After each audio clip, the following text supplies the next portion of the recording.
In this video, I'm going to talk about what's wrong with a kind of society that many people think is what we should be trying to make our society be.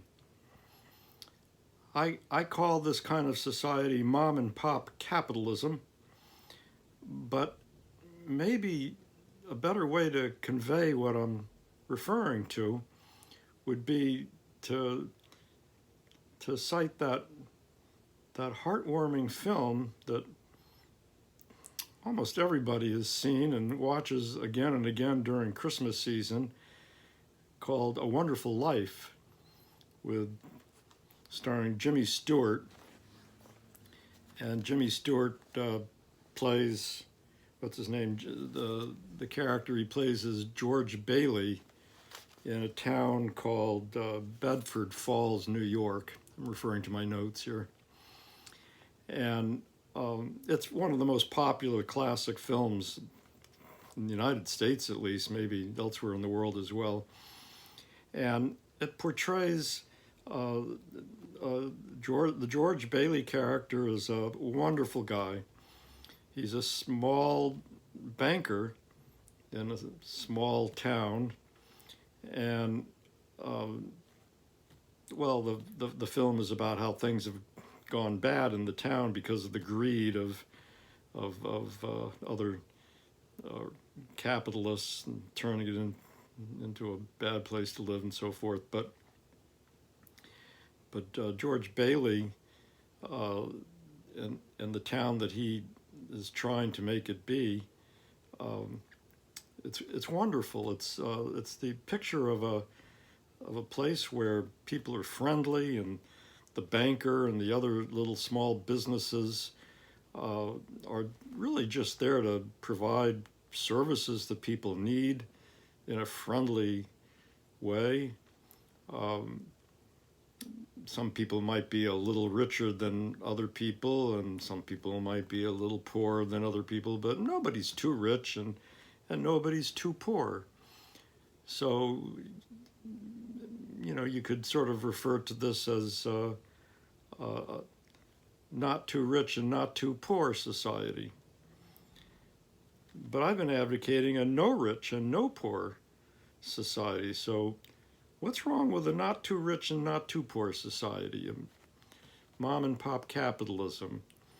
The mom and pop capitalism idea is sometimes referred to by people, libertarians and some conservatives, as getting back to what the United States used to be when it was a republic, not an empire.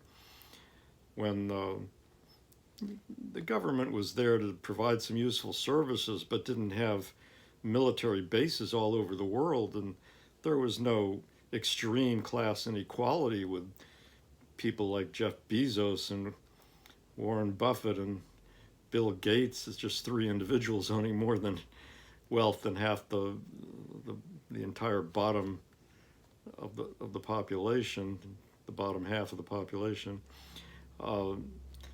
There was no Goldman Sachs.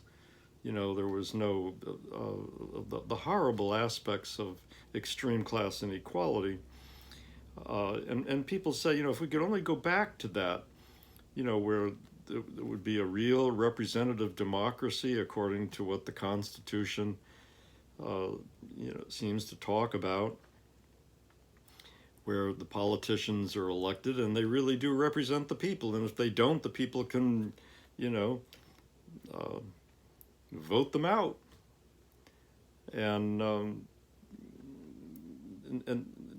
But yeah, there's some people who are a little wealthier than others. And yeah, it's a capitalist society. I mean, people have businesses that aim to make a profit. What's wrong with that? So goes the thinking. And,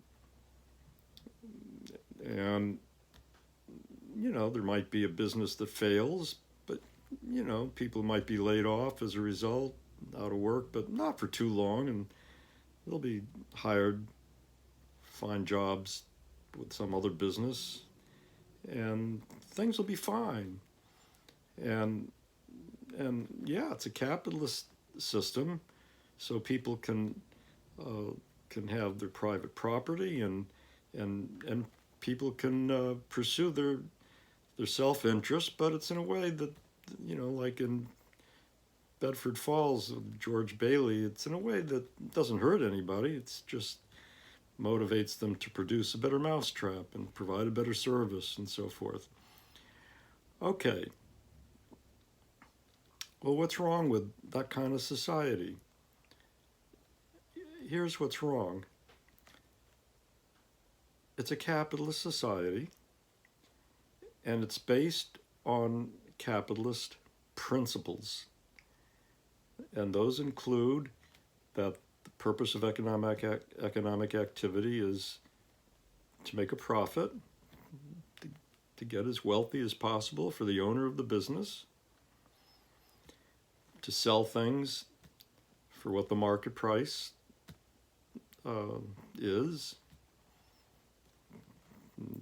to sell things only to people who have enough money to pay the market price for whatever the product or service is.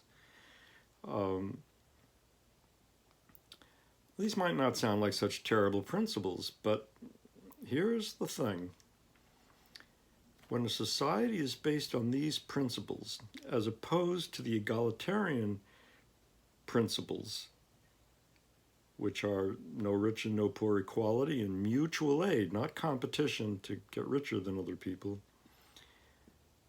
And when a society is based on the capitalist principles of economic activity to make a profit for the owner of the business, instead of sharing goods and services on the basis of from each according to reasonable ability, to each according to need or reasonable desire, with scarce things equitably rationed according to need. And where reasonable ability, by the way, might mean zero ability for some people, children, for example, people above the retirement age, people who are mentally or physically incapable of working. Yeah, their reasonable ability to contribute is zero. And if they contribute that zero, they have the same right as other people to take from the economy what they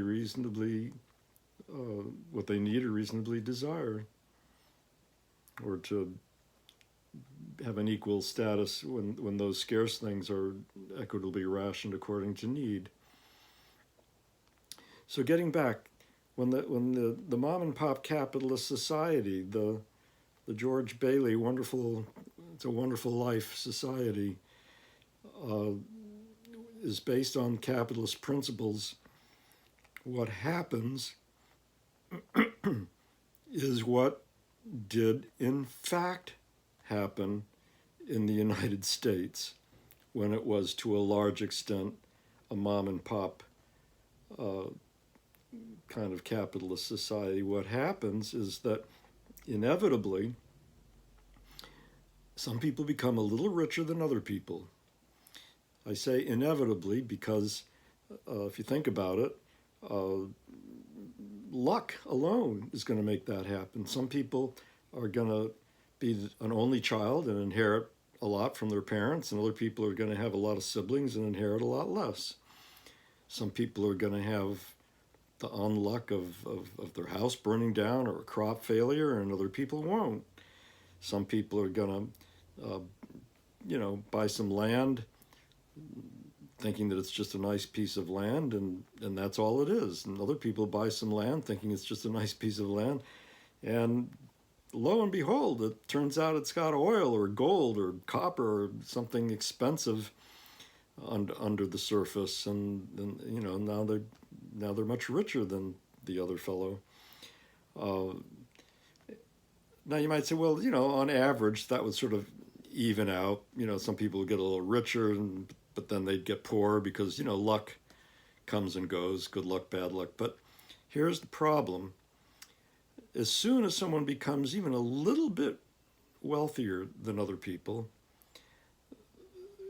they have more power than other people. Maybe just a little bit more power, but more power, because in this kind of society, money is power.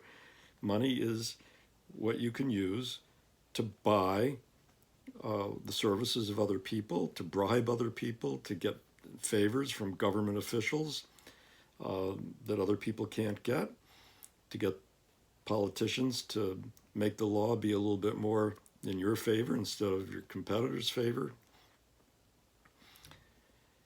And with that little bit of money extra that you have, and that little bit of extra power that you have, you can use that power to get a little bit more money than other people. And now you see we have a vicious cycle. A little bit more money gives you the power to get even a little bit more money, and that gives you the power to get even more money, until you have a concentration of money. That is what we have today. Now keep in mind that the original John D. Rockefeller, who was the original multi-billionaire back then, started out as a nobody. He had a little luck and apparently some cleverness. He got a little bit more money. He used that to get more money. He used that to get even more money, and he became, you know, the multi-billionaire. And his children remain, you know, the richest people in society today. How did that happen?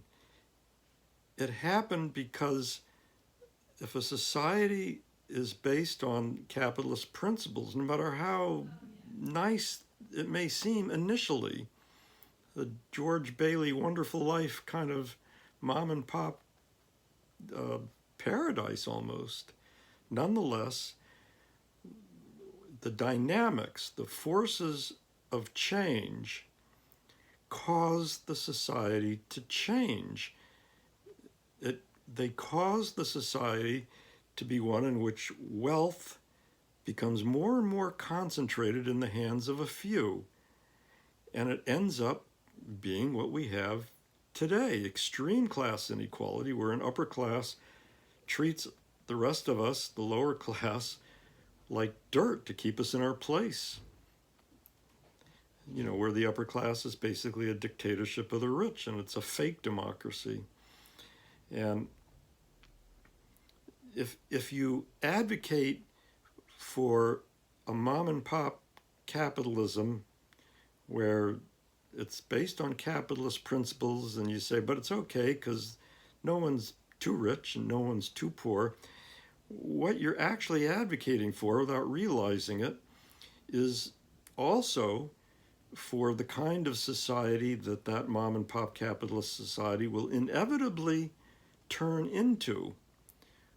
The one that I think most of us know is terrible. The present class inequality that we have today. It didn't come from nowhere. It didn't fall from Mars. It came from mom and pop capitalism, and it came from it inevitably so.